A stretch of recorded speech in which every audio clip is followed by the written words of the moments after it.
देखिए private table होता क्या है, जिसमें हम जैसे कि किसी भी डाटा को आपको एक समरी में या समराइज में देखने के लिए हम जैसे कि बहुत सारा ग्रुप बनाए, ठीक।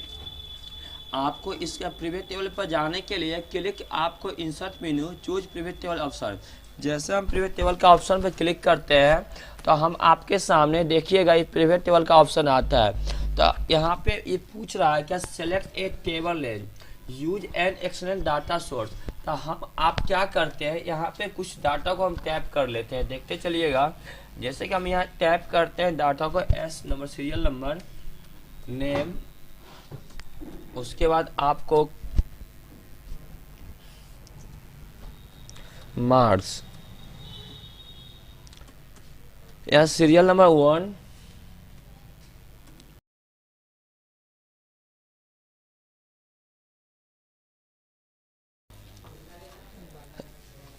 इसमें देखते चलिएगा। अब यहाँ नाम लिखते हैं, आपको राम मोहन श्याम।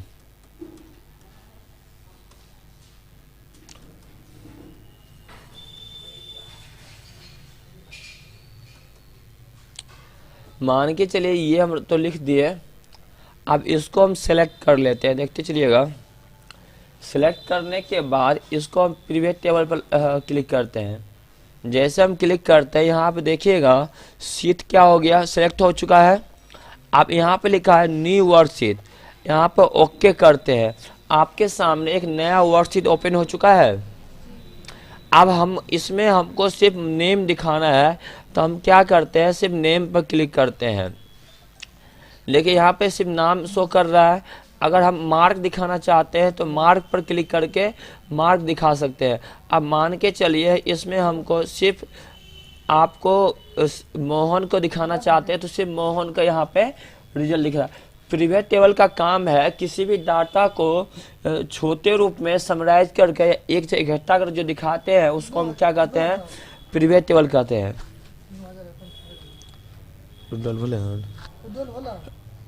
यहाँ तक समझे? आप ही लोग से पूछ रहे हैं। जैसे कि आपको थ्योरी में भी हम लिखा है, थ्योरी आप रोशन थ्योरी कि आपको कोई आप किसी ऑफिस में कोई काम करते हैं, आपको किसी जगह कोई डाटा को एंट्री करने दिया, उसमें आपको बोला गया कि आपको रोशन का सिर्फ डाटा दिखाना है। तो अब हम आपके पास उतना टाइम नहीं है कि जल्द से जल्द डाटा दिखा दे। तो हम एक्सेल या कंप्यूटर क्यों सीखते हैं, कोई भी काम को जल्द से जल्द करने के लिए सीखते हैं। तो यहाँ पे जैसे कि आप यहाँ पे देखिएगा, यहाँ देखते चलिएगा, यहाँ पे रिपोर्ट देखिएगा। जैसे कि यहाँ पे हम सबको यहाँ सेलेक्ट कर लेते हैं, देखते चलिएगा। यहाँ पे जिसको दिखाना चाहते हैं उस कॉलम का रो वैल्यू यहाँ पर हम दिखा रहे हैं। अगर इसको हम रिमूव कर दिए, यहाँ पर रिमूव हो चुका है। मतलब का इसका यूज क्यों करते हैं, इसका यूज इसलिए करते हैं कि आप एक्सेल में आपको एक एक्सेल में कितने रो होते हैं, हाँ कितने होते हैं रोशन एक एक्सेल में? कोई आपसे पूछेगा एक एक्सेल में कितने सीट होते हैं, एक एक्सेल में अधिकतम कितने सीट ले सकते हैं? कोई पूछेगा बता दीजिएगा, एक एक्सेल में अधिकतम कितने सीट ले सकते हैं? तो एक एक्सेल में अधिकतम कितने सीट होते हैं? यहाँ तो डॉट क्लियर। अधिकतम कितने ले सकते हैं और वो कितने होते हैं, और कॉलम कितने होते हैं? यहाँ तो डॉट क्लियर। आप ये बताइएगा उसके बाद रेंज किससे कहते हैं, कुंदन आप बताइए रेंज किससे कहते हैं? कॉलम को आपस में मिला के जो हम बनाते हैं उसको क्या कहते हैं, रेंज कहते हैं। एक से अधिक रो या कॉलम को जो हम सिलेक्ट करते हैं उसको क्या कहते हैं, रेंज। मतलब क्या है, अब मॉल में जाते हैं सामान खरीदने, सब तरह के सामान के रेंज है, चावल दाल चीनी का रेंज लगा हुआ है, तो वही रेंज हुआ ना। तो यहाँ एक्सेल में रेंज क्या होता है, जो रो और कॉलम जो आपस में मिलकर जो बनता है उसको क्या कहते हैं, रेंज कहते हैं। उसके बाद आप बताइएगा क्या नाम से, तो मर्ज सेल क्या होता है, आप बताइएगा। अब किए दोनों को आपस में मिला देते हैं उसको, या जोड़ देते हैं उसको क्या कहते हैं, मर्ज कर दें। यहाँ तो कोई डॉट। उसके बाद आप चलते हैं, आप अब कोई पूछेगा पिवट टेबल क्या होता है वो बता दीजिएगा, काम भी कर दीजिएगा। उसके बाद है आपको टेबल। यहाँ पर टेबल है, जैसे कि हम आप टेबल को काम क्या है, जैसे कि यहाँ पे हम कुछ भी एंट्री करते हैं,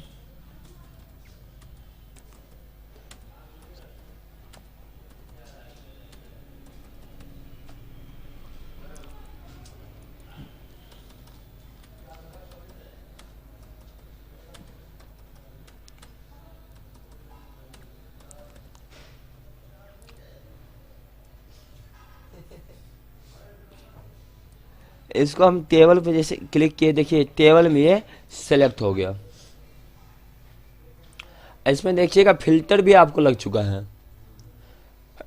देखिए टेबल का काम क्या है, जैसे कि आप MS वर्ड में टेबल लेके बनाते थे, या इंसर्ट भी करते थे या नहीं करते थे, वही काम क्या करना है। जैसे कि यहाँ पे कोई हम शीट बनाते हैं, देखते चलिएगा।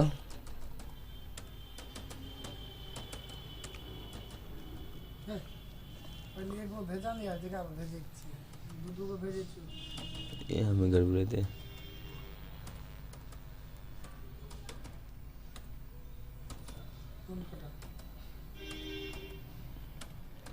को 5 मिनट बर्दाश्त कर ले।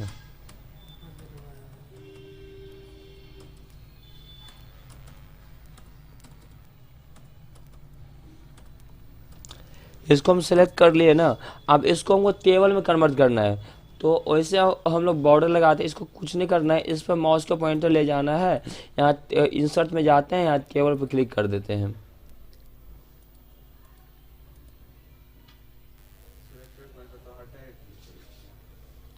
सिलेक्ट हो गया क्या?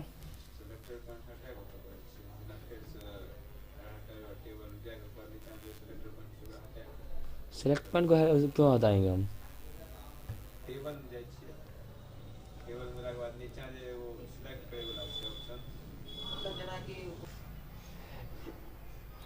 देखिए आपको चार्ट, आप जैसे कि देखते होंगे न्यूज़ चैनल में बहुत सा न्यूज़ चैनल का चार्ट बनता था या नहीं बनता है। देखिए अब मोदी जी का बीजेपी का लोगो दिया जाता है, आप इसका ग्राफ बना कर दिखाया जाता है कि आपको इसका इतना परसेंटेज वोट मिल रहा है, उसका इतना परसेंटेज वोट मिल रहा है। तो उसके हम चार्ट कैसे बनाते हैं, इसके लिए हमको जाना है इंसर्ट मेन्यू पर, click insert menu, choose column option.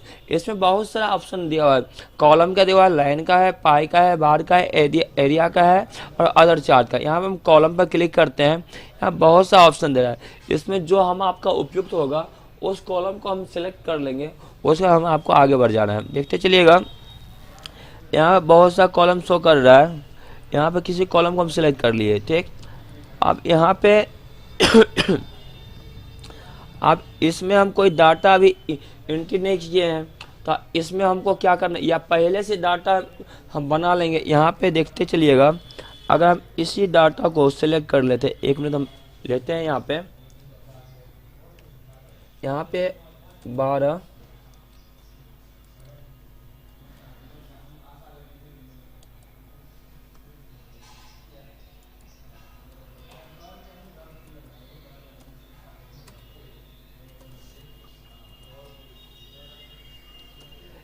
Chart का यूज क्यों करते हैं, किसी को ग्राफ रूप में दर्शाने के लिए हम आप चार्ट का यूज करते हैं। जैसे कि हम इसको सिलेक्ट कर लेते हैं, यहाँ पे क्या आ रहा है, सेलेक्ट डाटा आ रहा है, माउस को पॉइंटर को राइट क्लिक करेंगे, सेलेक्ट डाटा पे क्लिक करेंगे। अब हमको यहाँ पे ऐड पर जाना है, ठीक। अब ऐड पर जाने के लिए पहले आप मान के चलिए हम इस डाटा को सिलेक्ट कर लेंगे, उसका ओके कर देंगे।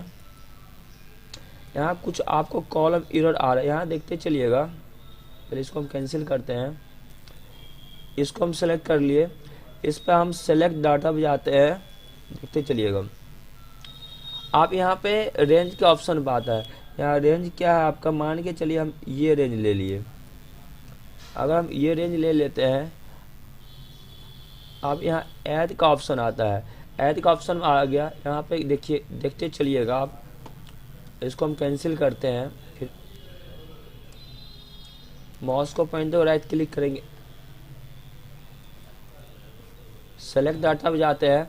आप यहाँ पे जो भी डाटा आप एक्सेल में टैप करते हैं, जैसे कि यहाँ टैप हुआ, इसको हम सेलेक्ट कर लेंगे जो भी डाटा है, जैसे कि इसका ये है तो इसको हम टैप कर लिए। यहाँ देखिएगा, देखिए सबका रिजल्ट शो कर रहा है, जिसका क्या परसेंटेज है, SNTTY। मतलब क्या, आपको जिस हिसाब से आपको ग्राफ बनाना है, जिस हिसाब से किसी का रिपोर्ट बनाना है, उसके लिए हम क्या करते हैं, चार्ट का यूज करते हैं। जैसे किसी बच्चे का कोई आपसे पूछेगा कहीं का मार्कशीट बनाइए, किसी का सेल रिपोर्ट बनाइए, वो चार्ट के रूप में किसी का सेल रिपोर्ट दर्शाइए। कहीं पर किसी स्टूडेंट का उपस्थिति आपको चार्ट के रूप में दर्शाइए, तो आप इस तरह बना के डाटा को दर्शा सकते हैं। आप उसको आप पाई में दर्शाइए, लाइन में दर्शाइए, आप जिस रूप में दर्शाना चाहे उस रूप में आप दर्शा सकते हैं। वो आप प्रैक्टिकल करके देखिएगा, उसके बाद प्रॉब्लम होगा तो बताइएगा।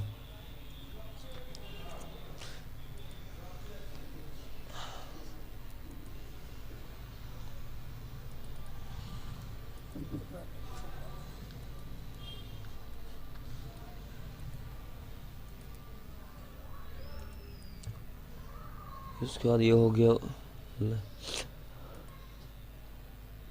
ये स्लाइसर क्या, जैसे कि आपको कोई एक से दूसरे कनेक्शन में जो ऑनलाइन नेटवर्क रहेगा, तो आपको इस एक्सेल शीट में काम करते हैं तो आपको दूसरे एक्सेल शीट में भी शो करेगा।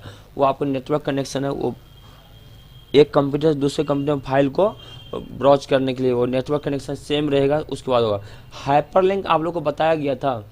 हाइपरलिंक आप लोग को MS वर्ड में भी आप लोग किए थे। तो हाइपरलिंक का काम क्या था,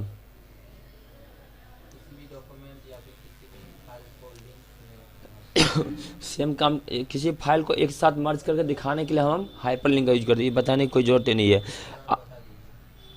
जैसे कि यहाँ पे आपको बहुत सा फाइल है,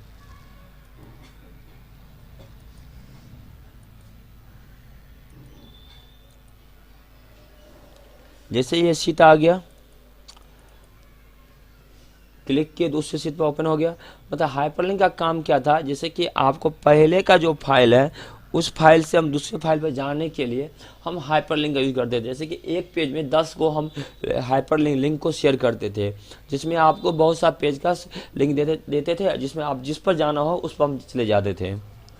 उसके बाद आपको टेक्स्ट बॉक्स का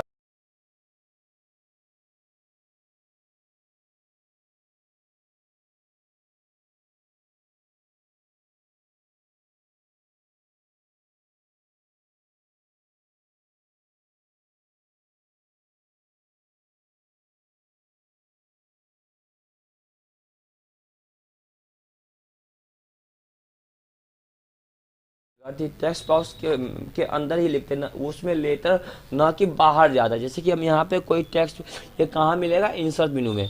इसमें हम टेक्स्ट बॉक्स को सिलेक्ट कर लेते हैं। देखिए यहाँ पे एक निर्माण कर लिया बॉक्स का। अब इसमें हम कुछ भी टाइप करते हैं, देखते चलिएगा, इस बॉक्स के अंदर ही लिखा था, ना कि बॉक्स के बाहर जाता है। उसे हम टेक्स्ट बॉक्स कहते हैं। और इसे हम किसी में, जैसे कि यहाँ लिखते हैं, आपको बाहर भी जा रहा है।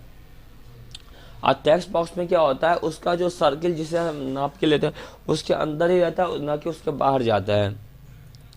यहाँ तो कोई डॉट, ना तो सब भूलवा तो काम करना चलते हो। अब हेडर एंड फुटर क्या होता है,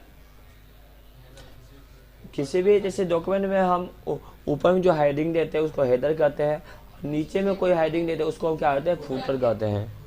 कोई डॉट,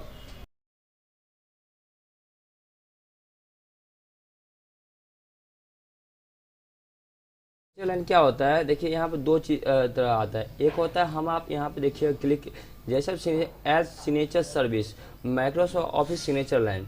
इसमें दो तरह का, एक हम कोई सर्विस आपको लेते हैं, देखते होंगे आप ब्लॉग जाते होंगे, देखते होंगे बोला जाता है कि CO साहब नहीं है, जिनके कारण आपको आवश्यक अभी सिग्नेचर नहीं हो पाएगा, डोंगो लेके चले गए हैं, बोला जाता है ना, जिसके कारण हम आपका आवश्यक जाते बस सिग्नेचर नहीं हो पाता है, कहता है कल आइए परसों आइए, दोहराता है। तो वही काम है यहाँ पे। आपको कोई भी डॉक्यूमेंट के नीचे एज सिग्नेचर सर्विस, हम कोई सर्विस आपको MS ऑफिस के तहत परचेज करते हैं। परचेज करने के बाद यहाँ पे सिग्नेचर आपको दिया जाता है, वो हर डॉक्यूमेंट के नीचे आपको छप के आ जाता है। जितने भी आपकी डॉक्यूमेंट होती है उस डॉक्यूमेंट नीचे आपको ये PDF आपको सिग्नेचर छप के आ जाता है। एक होता है आपका ऑफलाइन, जैसे कि आपका नाम है, माइक्रोसॉफ्ट ऑफिस एक ऑफलाइन सर्विस प्रोवाइड करते हैं। जैसे कि आप क्या है, आप मान चलिए आपका नाम है ACT एक्टिव रोल है, उसके बाद टाइटल आप हैं, आप ऑफिस इंचार्ज है तो ऑफिस इंचार्ज लिख देते हैं। उसके आपका ईमेल ID जो भी है @gmail.com, इसको हम ओके करते हैं, ये यहाँ पे छप के आ जाता है। एस के जगह आप यहाँ पे इमेज को चेंज कर सकते हैं। यहाँ पे जाकर ऑप्शन आता है फॉर्मेट पिक्चर के, इसमें जाके आप पिक्चर को चेंज कर सकते हैं। इसी में ऑप्शन आता है आपको फिल करने का पिक का, फिल इफेक्ट पर क्लिक करके यहाँ पे पिक्चर पे जाते हैं। आपके कंप्यूटर में जो भी पिक होगा, जैसे कि ये पिक है, इसको सिलेक्ट करेंगे, इसको लॉक कर देंगे, इसको ओके करेंगे। उसके बाद यहाँ पे ओके करेंगे, यहाँ पे ये पिक शो करने लगेगा। यहाँ पे जो पिक है इसको सिग्नेचर को वैलिड किया जाता है। वैलिड जैसे कीजिएगा, आपको यहाँ पे ये पिक जो पिक रहेगा वो पिक यहाँ पे शो करने लगेगा। आपको जो भी पिक है वो पिक यहाँ पे आपको शो करने लगेगा। यहाँ पे ये पिक शो करने लगेगा। यहाँ पे इनवैलिड, जैसे बहुत सारा डॉक्यूमेंट इनवैलिड रहता है, इसको जैसे वैलिड कीजिएगा यहाँ पिक आपका शो, क्रॉस की जगह पर आपका पिक शो करेगा। जैसे कि बिहार सरकार का CO का सिग्नेचर राजस्व रेवेन्यू ऑफिस से लिखा रहता है और आपको अशोक स्तंभ का पिक रहता है, वही पिक इसे शो करने लगेगा। आपको वहाँ पिक को सेट कर, आप एक बार सेट कर दिए, या डोंगल आप खरीदते हैं परचेज करते हैं, उसमें बाय डिफॉल्ट कंपनी आपको सेट करके देती है, वही काम करना है यहाँ पे। उसके बाद आपको है ऑब्जेक्ट का काम तो बताया ही गया था कि आपको अपने एप्लीकेशन में ओपन रहते हुए ही आपको किसी और एप्लीकेशन का फाइल ओपन करने के लिए हम आप ऑब्जेक्ट का यूज करते थे। जैसे कि एक्सेल में काम कर रहे हैं, हमको पेन का जरूरत हो गया तो पेन का चीज़ ओपन करके इसमें इंसर्ट कर लेते थे ऑब्जेक्ट के थ्रू, या MS वर्ड में कोई बायोडाटा हमको एक्सेल में इंसर्ट करना है तो ऑब्जेक्ट थ्रू वो इंसर्ट कर लेते थे। उसके बाद इक्वेशन और सिंबल, इक्वेशन और सिंबल है आपको मैथमेटिक्स सवाल टाइपिंग करने के लिए। वो आपको क्वेश्चन यहाँ पे बहुत सारा दिया गया, उसे टाइप करके देखिएगा कहाँ पर क्या सिंबल लिया जाता है बस। उसका बच्चा है